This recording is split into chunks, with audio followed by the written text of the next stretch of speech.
तो तुमने ऐलान किया था कि मेरा सर धड़ से अलग करोगे। लो कर दो अलग।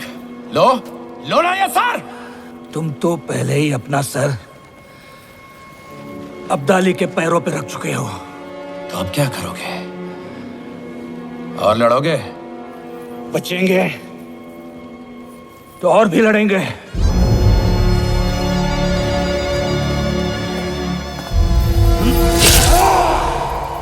नजीब! लेकिन नजीब में इतनी हिम्मत कैसे आई कि वो एक मराठा सरदार को मार सके? क्योंकि उसने अहमद शाह अब्दाली से हाथ मिलाया है। अहमद शाह अब्दाली? सभी मंत्री और सेनापतियों को अभी इसी समय गणेश दरबार में बुलाया जाए।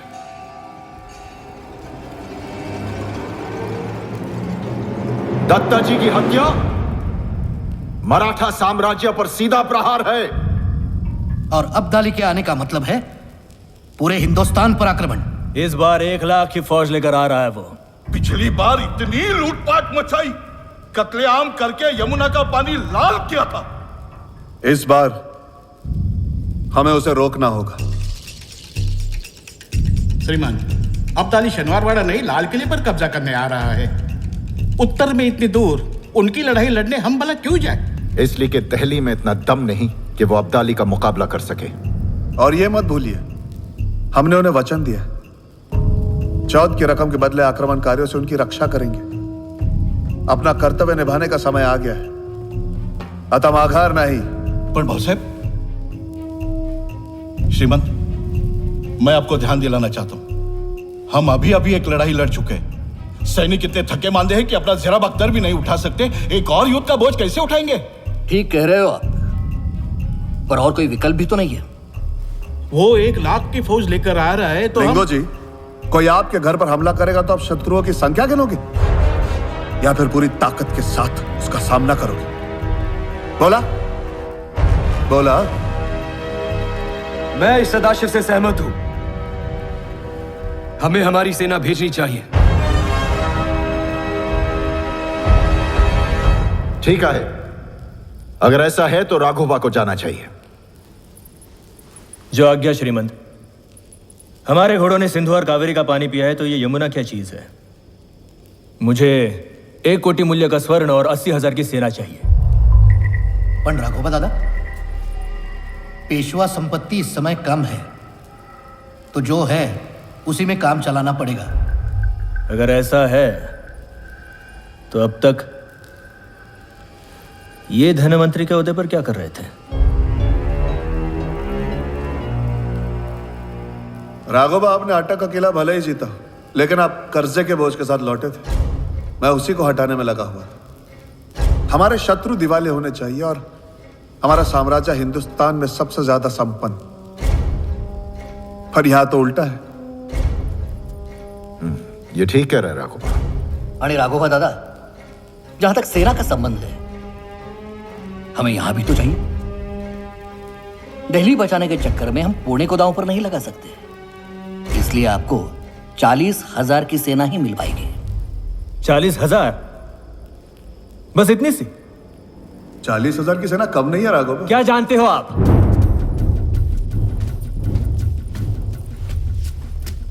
क्या जानते हो आप उत्तर दिशा के बारे में? एक उदगिरी क्या जीत लिया, आप समझते हो कि युद्ध के बारे में आप सब कुछ जानते हो?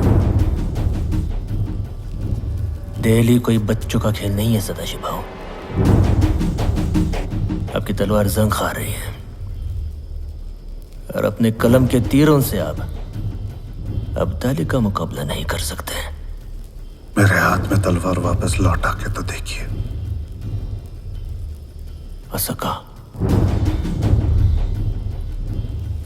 बिना स्वर्ण और सिर्फ 40,000 की सेना लेकर कर सकते हो आप? श्रीमंत, आप आदेश दीजिए, मैं इन्हीं साधनों के साथ अभियान का नेतृत्व करूंगा। गिट्टी बराबर सोना और मुट्ठी बराबर सैनिकों के साथ तुम कैसे करोगे? श्रीमंत, रास्ता लंबा है, इसीलिए हमारे उत्तर के जो सेनापति हैं, जैसे होलकर, शिंदे, बुंदेले, उनकी मदद के साथ रास्ते में जो आने वाले रजवाड़े हैं, उन्हें वास्ता दूंगा मातृभूमि का। क्या उन्हें मना पाओगे? हाँ बिल्कुल, वो तो सदा हमारे समर्थक रहे। और जब अब्दाली से सामना होगा तो एक संयुक्त बलशाली विराट हिंदुस्तान सेना देखकर वो भाग खड़ा होगा। और अगर वो वहीं खड़ा रहा तो हम उसके पैर उखाड़ देंगे।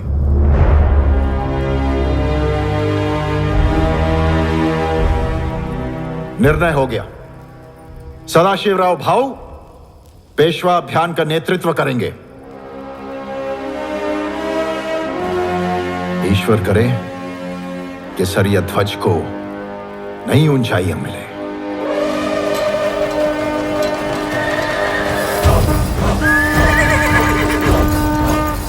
ये आटा का किला आज से फिर दुर्रानी सल्तनत का हिस्सा हो गया है।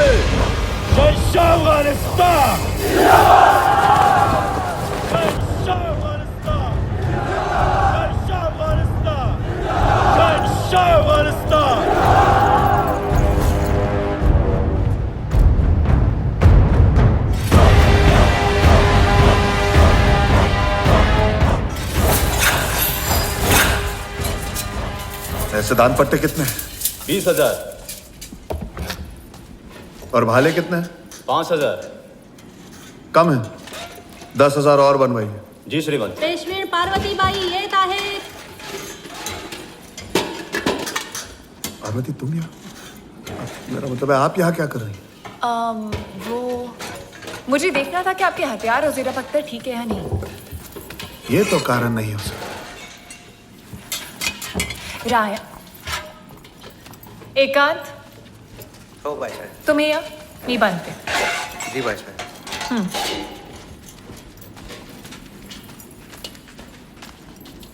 मैं भी तुम्हारे साथ मुहिम पर चलूंगी। कशाला? एक वैद्य होने के नाते मुहिम में मेरी जरूरत पड़ेगी। बीमारियां हरूंगी, अवसर आया तो घाव भरूंगी। हात्या? सही कहा। मुहिम तो यह है, लेकिन युद्ध की आशंका के साथ मैं गृहस्थी लाद कर नहीं चल सकता। काय तुम्ही पण एक धनमंत्री होते हुए लाभ हानि का अंतर नहीं जानते। मेरी वहां बहुत जरूरत पड़ेगी। पार्वती, मुहिम कष्टदायक होगी।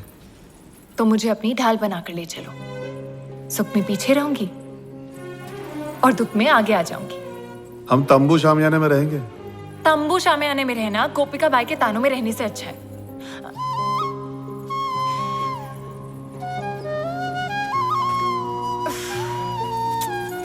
राया, मैं तुम्हारे साथ रहना चाहती हूँ। जो भी संकट आए मैं चाहती हूँ हम साथ मिलकर सामना करें। आणि काय नहीं। आणि काय पार्वती? मैंने सुना है जब पेशवा अकेले मुहिम पर जाते हैं तो एक मस्तानी के साथ लौटते हैं।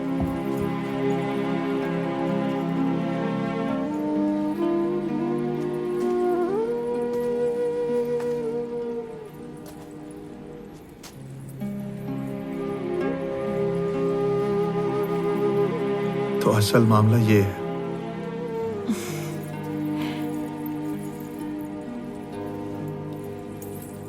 अगर यही बात है तो चलो, खुशी से चलो। लेकिन पार्वती भाई एक बात बता दे, मेरे जीवन तुम ही हो और तुम ही रहोगे।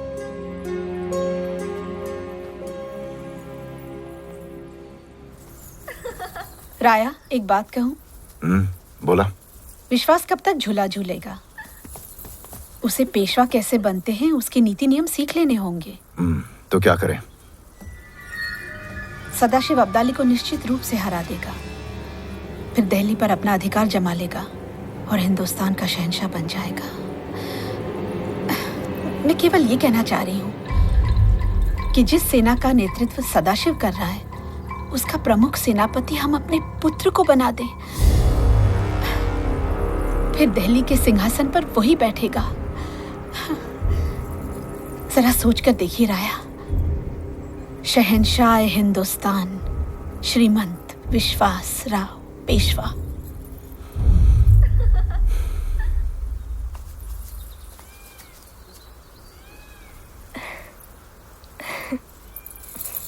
विश्वास? बात दहली और अब्दाली की है। संकट भरी मुहिम है ये। हाँ, लेकिन ये भविष्य की पेशवा के लिए सीखने का एक अच्छा अवसर होगा।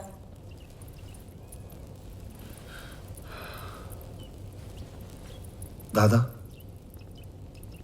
वहीनी, मैं आपकी दुविधा समझ रहा हूं। आप निश्चिंत रहिए, मुझे सिंहासन की कोई लालसा नहीं। मैं विश्वास को अपने साथ ले जाऊंगा।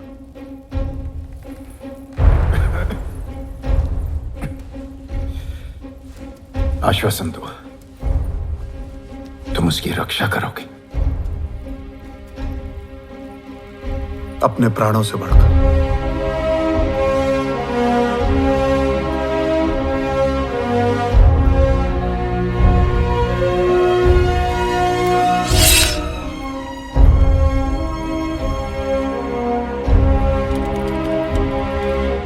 इस बार अब्दाली को ऐसा सबक सिखाओ कि वो दोबारा हिंदुस्तान की तरफ देखने की हिम्मत भी ना करे।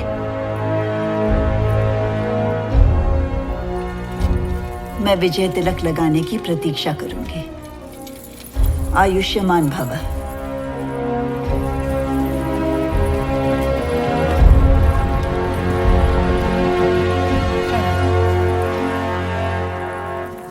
आयुष्मान भव।